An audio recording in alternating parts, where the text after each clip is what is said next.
En nombre del Padre, del Hijo y del Espíritu Santo.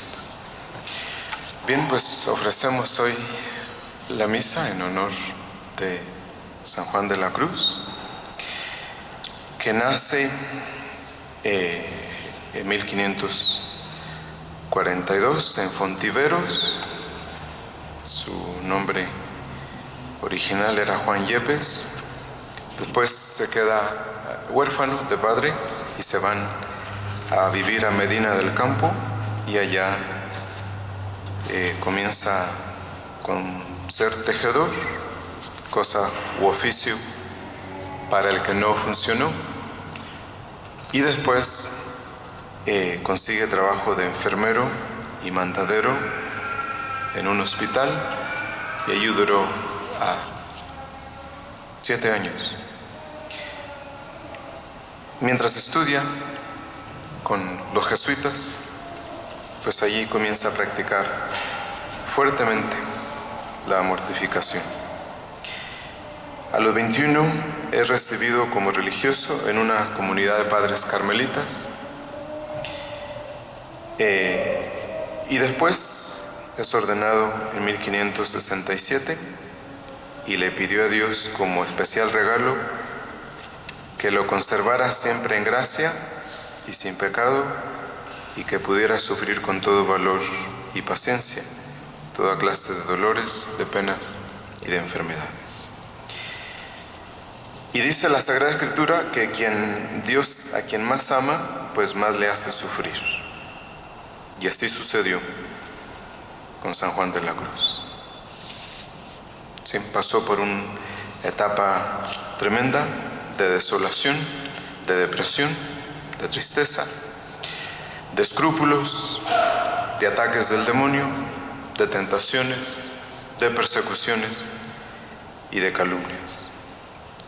Todo esto lo describe él en su libro La Noche Oscura. Entonces, después de eso, pues vino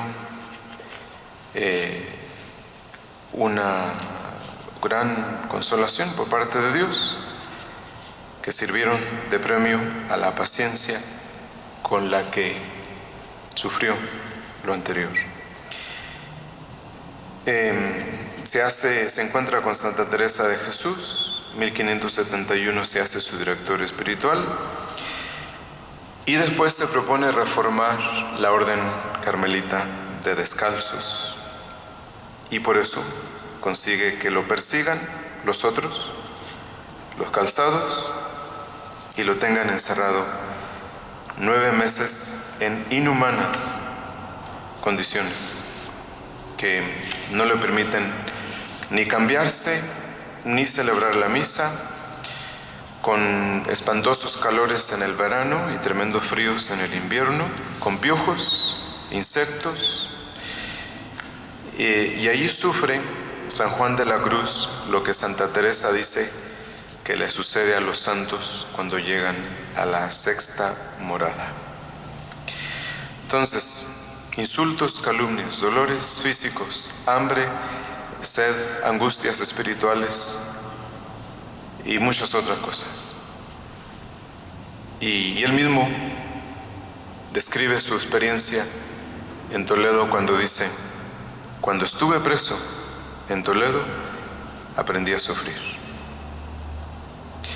Entonces, San Juan de la Cruz es una personalidad, él junto con Santa Teresita de Jesús, es una personalidad no hecha para nosotros.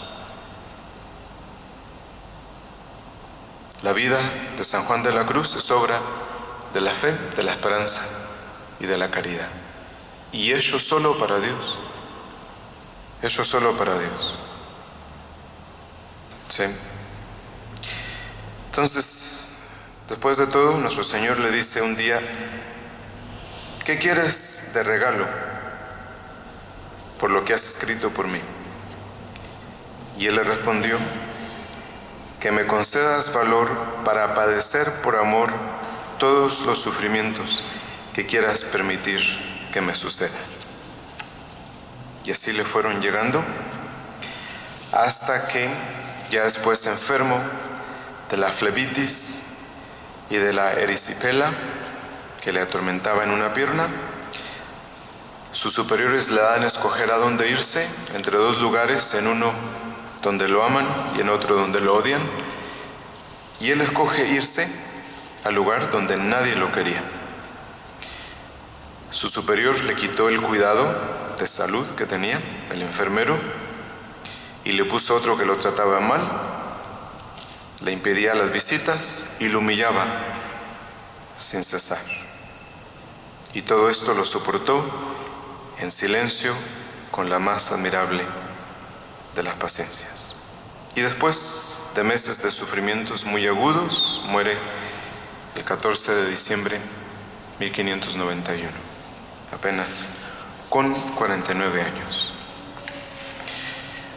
Por más que quisiéramos decir de lo que San Juan de la Cruz enseña, resultaría casi pérdida de tiempo, porque nosotros no logramos comprender la vida de San Juan de la Cruz si no comprendemos la grandeza del amor de Dios y el valor de la mortificación.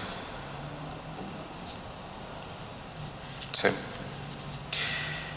Entonces, Dios nos ha puesto a los santos para que nos ayuden en nuestra peregrinación hacia Dios, que nos sirvan de ejemplo y que nos animen en nuestro camino hacia Dios. Entonces, San Juan de la Cruz disfrutó de una gran alegría, de una continua alegría, aún en medio de los peores sufrimientos. Y si se preguntan por qué, pues simplemente porque San Juan tenía las potencias o los sentidos ordenados. Juan sabía alegrarse de todo, nada lo hacía perder su orientación fundamental a Dios. Durante la época de su trabajo en el hospital, él decidió orientar de forma radical su vida entera hacia Dios. Entonces, en la celda donde estuvo preso en Toledo, allí él fue donde conoció la forma de suspender, de cancelar todo apetito, toda atracción, toda atadura, todo gozo, toda alegría en las cosas de este mundo.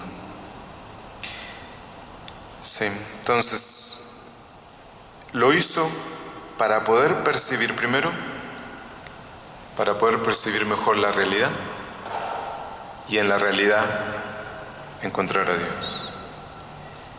Entonces, la fe pura limpió, purificó su entendimiento, la esperanza borró de su memoria toda imagen e impresión terrena y la caridad le liberó su voluntad de toda red y cadena de pasión o de afición no divina. Ni gozo fuera de Dios, ni esperanza en otro que en Él, ni temor más que ofenderle, ni más dolor que su ausencia. Su espíritu se quedó lleno de los misterios de Dios. Entonces, nuestro único obstáculo en la correspondencia al amor a Dios, nuestro único obstáculo son los apetitos, las pasiones. Entonces, el corazón, sabemos, del hombre está hecho a la medida de Dios y no se satisface con menos que Dios. Lo único que compromete o pone en riesgo esta radical orientación del alma a Dios, como decía, son los apetitos y las pasiones. De ahí la necesidad de la purificación de los apetitos. Así, en la medida en que el hombre se mortifica o se purifica interiormente, en esa medida responde o corresponde al amor a Dios. Entonces, lo único que paraliza nuestro caminar hacia Dios son la distracción de los sentidos y de los apetitos. y el maligno trabaja en complicidad con ellos. Por lo tanto, no se puede tener amor a Dios sin la práctica de la mortificación.